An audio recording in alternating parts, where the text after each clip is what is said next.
अस्सलाम वालेकुम व्यूवर्स, कैसे हैं आप सब। उम्मीद करती हूँ कि आप सब खैरियत से होंगे। आज नॉवल की किस्त नंबर 5 है। उम्मीद करती हूँ कि आपको पसंद आएगी। किस्त नंबर 5 शुरू करने से पहले आप सबसे गुजारिश है कि मेरे चैनल को सब्सक्राइब करें, वीडियोस को लाइक करें और कमेंट करना ना भूलें। तो रीडर्स, बिना वक्त को ज़ाय किए हम अपनी किस्त का आगाज़ करते हैं। उम्मीद है कि आपको पसंद आएगी।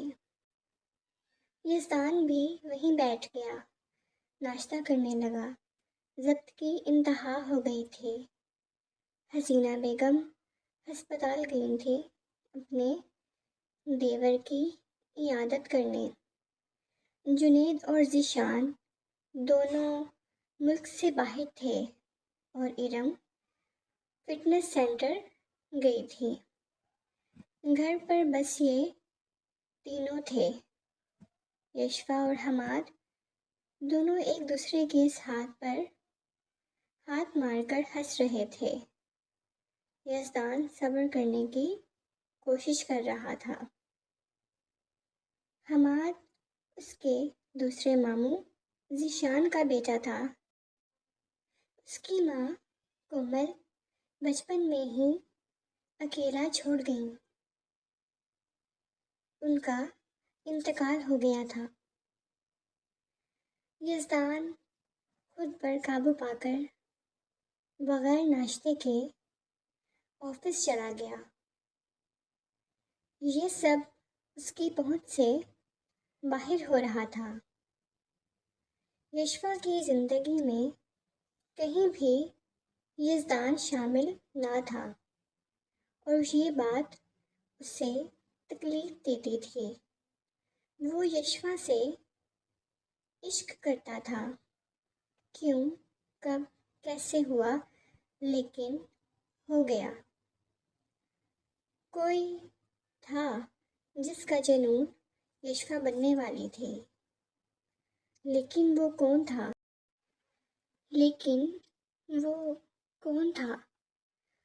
कोई नहीं जानता था।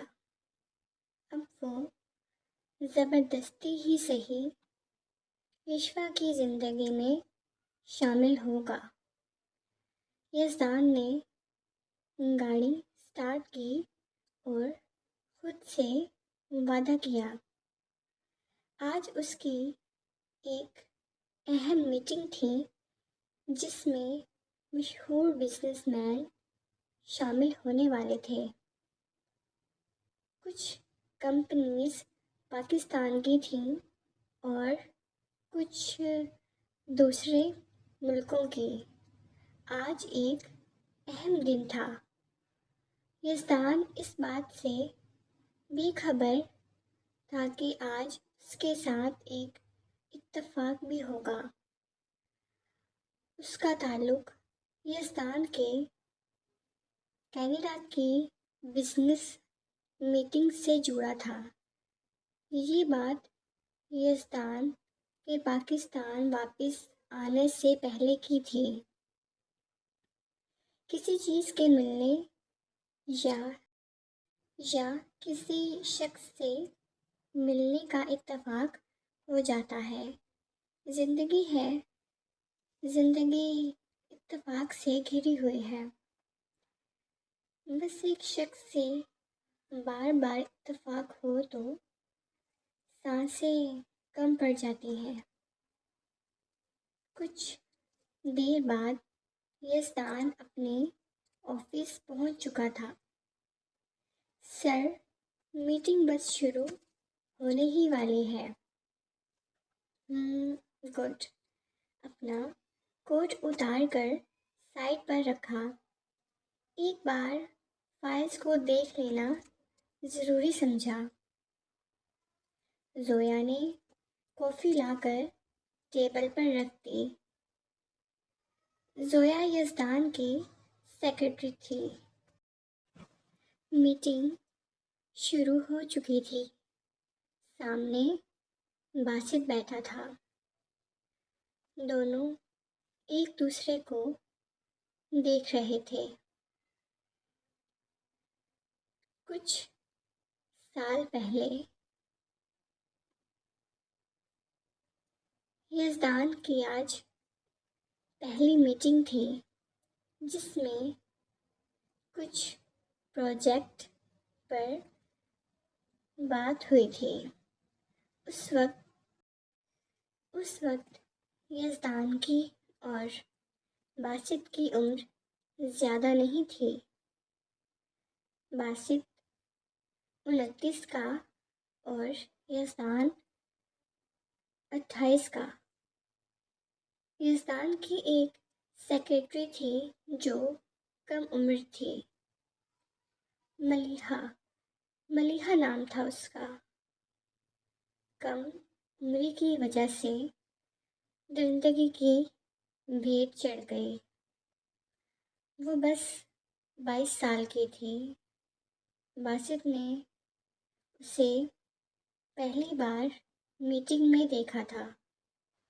ये प्रोजेक्ट 1 हफ्ते का था। बर्फबारी अपने अरूज पर थी। सब घरों के खिड़की दरवाजे सब बंद थे।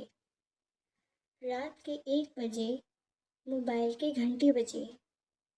यज़दान गहरी नींद में था। मोबाइल बज कर बंद हो गया। फिर से घंटी बजी। 15वीं कॉल पर कॉल उठाई। मुझे सुस्त लोग पसंद नहीं। यज़दान नींद के गुबार से बाहर नहीं आया था। आवाज़ भारी थी। क्या मसला है? क्यों कॉल किए हैं? मैं बासित बोल रहा हूँ। यज़दान ने फट से आंखें खोली। मिस्टर बासित, रात का 1 बज रहा है। ये आराम का वक्त है। जानता हूँ मिस्टर यज़दान, जानता हूँ, लेकिन मेरे सुकून का ताल्लुक आपसे है। क्या मतलब? मतलब साफ है। कहना क्या चाहते हैं आप? खुल कर कहें। तो बात कुछ इस तरह से है। मुझे तुम्हारी सेक्रेटरी चाहिए 1 हफ्ते के लिए। आप होश में तो हैं? ये क्या बकवास कर रहे हैं? वो मेरी सेक्रेटरी है। वो मेरे लिए काम करती है और मेरी कंपनी में हर शख्स की अहमियत है। Calm down यज़दान, calm down. तो फिर ठीक है, मैं ये प्रोजेक्ट ख़त्म कर रहा हूँ। मेरे पास बेहतरीन से बेहतरीन कंपनीज़ हैं जो काम कर सकती हैं। बासित ने यज़दान की दुखती रग पर हाथ रखा था। सेक्रेटरी या प्रोजेक्ट? फैसला तुम्हारा है। यज़दान ने कॉल काट दी। वो कमरे में टहलता रहा। ये प्रोजेक्ट यज़दान के लिए निहायत अहम था। वो कई सालों से इस काम पर मेहनत कर रहा था। यज़दान ने बासित को कॉल की, जो पहली बार में ही उठा ली गई। यज़दान कुछ कहता कि कमरा नंबर कौन सा है मलिहा का। बासित ने अपनी बात मुकम्मल की। तुम्हें कैसे पता कि मैंने? जाहिर है दोबारा कॉल तो उस लड़की के लिए नहीं की होगी। उस लड़की के लिए इतना अहम प्रोजेक्ट तो नहीं छोड़ोगे, क्यों है ना? रूम नंबर 18 कहकर मोबाइल बंद कर दिया। मलिहा का कमरा यज़दान के कमरे के साथ था। रात के 3 बजे मलिहा का दरवाज़ा नॉक किया। कौन? वो डर रही थी। मैं हूँ मलिहा। यज़दान। ओके। उसने दरवाज़ा खोल दिया। खुद को अच्छे से कवर किया हुआ था। बासित भी पीछे से फ्लैट में दाखिल हुआ। सर, ये कौन है? मलिहा घबरा गई। यज़दान ने मलिहा को दोनों बाजू से पकड़ा। मलिहा, मेरी बात सुनो। सिर्फ 1 हफ्ते की बात है। मैं तुम्हें पैसों में तोल दूंगा। प्लीज़। नहीं सर, ये आप क्या कह रहे हैं? मुझे नहीं चाहिए पैसे वैसे। मुझे जाने दें। ए, बासित धारा था। यज़दान, तुम जाओ। बासित, मैंने कहा जाओ। यज़दान मलिहा को वहाँ छोड़कर जाने लगा। मलिहा ने यज़दान के पाँव पकड़ लिए। इल्तिजा कर रही थी वो। अपनी ही इज्जत की भीख मांग रही थी। लेकिन दोनों को रहम न आया। यज़दान जा चुका था। बासित अब अपनी भूख मिटा रहा था। 1 हफ्ते तक मुसलसल मलिहा बासित की शिद्दत बर्दाश्त करती रही। 1 हफ्ते तक वो बिना कपड़ों के उस फ्लैट में कैद रही। सिर्फ एक कंफर्ट था जो उस पर डाला गया था। वो भी बासित की मर्ज़ी थी, जब चाहे उतार दे। हाथ और पैर बंधे हुए थे। 1 हफ्ते के बाद मलिहा को आज़ाद कर दिया गया।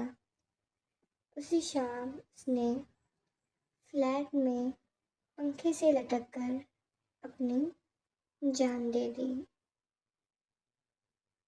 हाल आज फिर से बासित उसके सामने था। वो हैरान था उसे देखकर। यशवा, जी नानो। नानो की जान, खाना खा लिया तुमने? जी नानो। आज शाम की चाय पर मैं इंतज़ार कर रही थी। तुम क्यों नहीं आई? यशवा किसी मुरझाए फूल की मानिंद लग रही थी। नानो, आज क्या तारीख है? आवाज़ भीगी हुई थी। 1 मार्च। क्या हुआ? नानो, आपको याद नहीं? उन्होंने परेशानी से देखा। क्या याद नहीं यशफा? और जब याद आया तो आप दीदा हो गई। यशफा के गले रखकर रोने लगी। आज यशफा की माँ अनमोल की सालगिरह थी। वो लॉन में बैठी थी जब हमाद आया। क्या हुआ है, तुम क्यों रो रही हो? उसने दादी की तरफ देखा, वो भी रो रही थी। हमाद समझ गया, उसके पास आया। वो दोनों एक दूसरे को समझते थे। हसीना बेगम जब भी दोनों को साथ देखती तो बहुत खुश होती। वो चाहती थी हमाद और यशफा की शादी हो जाए। यशफा और हमाद को प्यार करके कमरे में चली गईं, अपने दिल का बोझ वो हल्का करने के लिए। लॉन में सिर्फ हमाद और यशफा थे। वो अपने दिल का बोझ हल्का कर रही थी। हमाद ने बाजुओं से उसके गिर्द हिसार बांधा। बस यशफा, सर पर प्यार किया।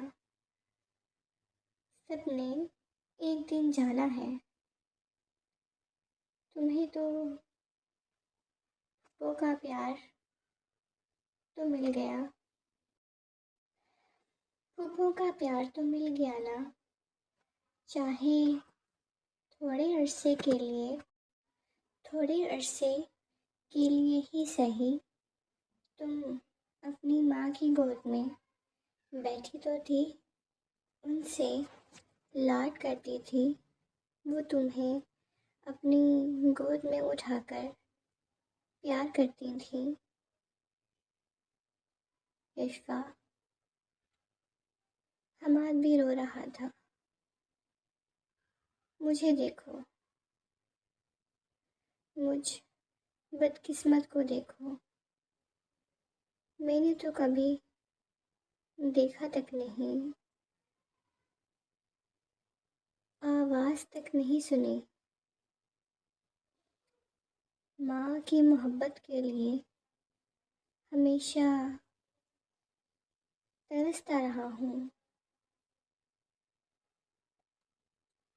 यशफा ने अपना सर हमाद के सीने पर रखा हुआ था। यज़दान बालकनी में खड़ा सिगरेट पी रहा था कि उसकी नज़र उन दोनों पर पड़ी।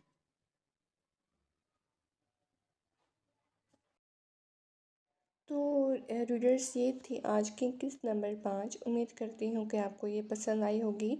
सो मिलते हैं किस्त नंबर 6 के साथ, जो मैं कल या इंशाल्लाह परसों ज़रूर अपलोड कर दूँगी। सो आप सबसे गुजारिश है कि मेरे चैनल को सब्सक्राइब कर दें और वीडियोस को लाइक करें और कमेंट करना ना भूलें। 4 एपिसोड्स मैंने अपलोड कर दिए हैं। सो उम्मीद है कि आप सबको पसंद आए होंगे। मेरी वीडियोस को लाइक कीजिएगा। और जो किस्त नंबर 5 थी, ये मैंने आप सबसे प्रॉमिस किया था कि मैं आपको किस्त नंबर 5 अपलोड करूँगी। तो मैंने अपना वादा पूरा किया। तो आप सब अपना ख्याल रखिएगा, मुझे अपनी दुआओं में याद रखिएगा और मेरे चैनल को सब्सक्राइब कीजिएगा। अल्लाह हाफिज़।